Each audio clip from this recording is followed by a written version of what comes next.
in a Catholic family back when I was a child, and I was in a Catholic school, like a little. I guess I was a kid, or they took care of me, or whatever. You know, you got the kids, they take care of the kids.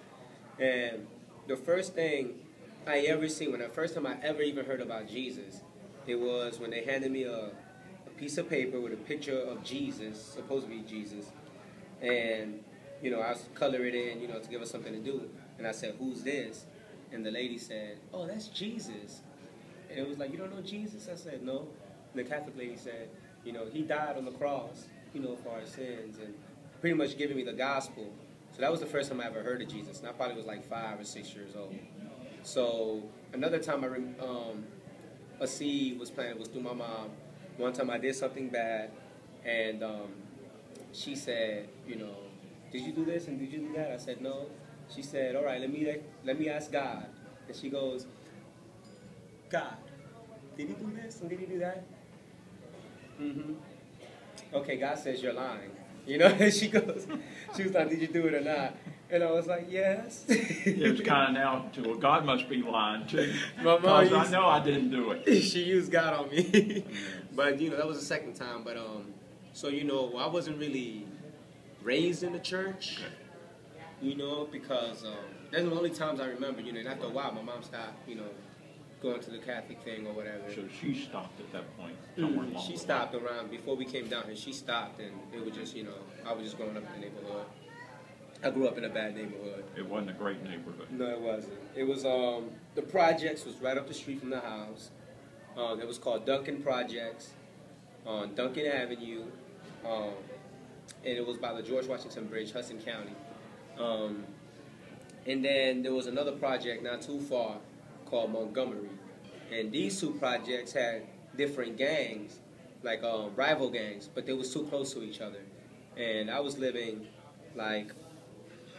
I wasn't living directly in the projects. I was living like 2 blocks from the projects, but you could see the projects.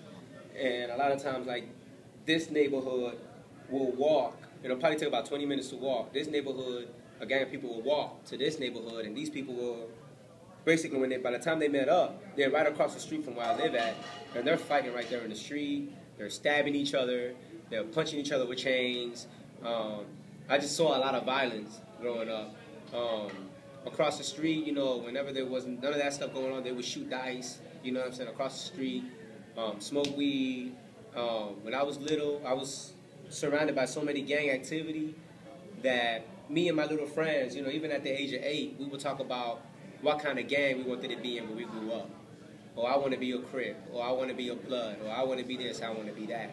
You know, we didn't think nothing of it, to the point where it was so much influence going on that even as kids, we decided to start our own little gang.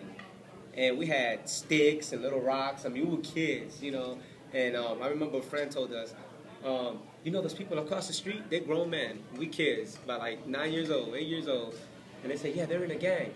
And it was like, yo, let's go. You know, the little kids. We grabbing sticks. We grabbing rocks. We grabbing bottles, and we getting ready to fight these people. We don't even know what gang's all about. We just getting ready to fight them for no reason. And then our parents found out, and they stopped it, and, you know, we got beat for it. But the gang members, they know what we was doing. They were just watching us the whole time. Like, look at these little kids getting ready to fight us. And they were just laughing. What got your mom to move? I want kids. Number one thing, I want kids. I don't want to just go my whole life being childless. I want to be a father. You know, I have a desire, a built-in desire to want to be a father. So, you know, that's one reason why I want to be married. I believe that whoever my wife is, that she's going to play a big role in whatever ministry I'm involved in or whatever I'm doing, that she's going to play a big role. Every time I think about a wife, I picture, okay, I need a wife who's going to keep me prayed up, who is going to, you know, keep my family prayed up, keep things in order, help me, you know, my money, everything, manage these things. Kind of like a partner, you know, and somebody but she has to be somebody who has a heart for God the way I do, who loves God the way I do, who's not ashamed to praise, worship God, and to just go in. She's got to have the same type of desires I have, and she's got to have a knowledge of these scriptures. She can't just marry anybody. And so there's just a lot of things that I feel like, I need a wife. I have a desire in me. I always felt like, it is God's will for me to be married one day.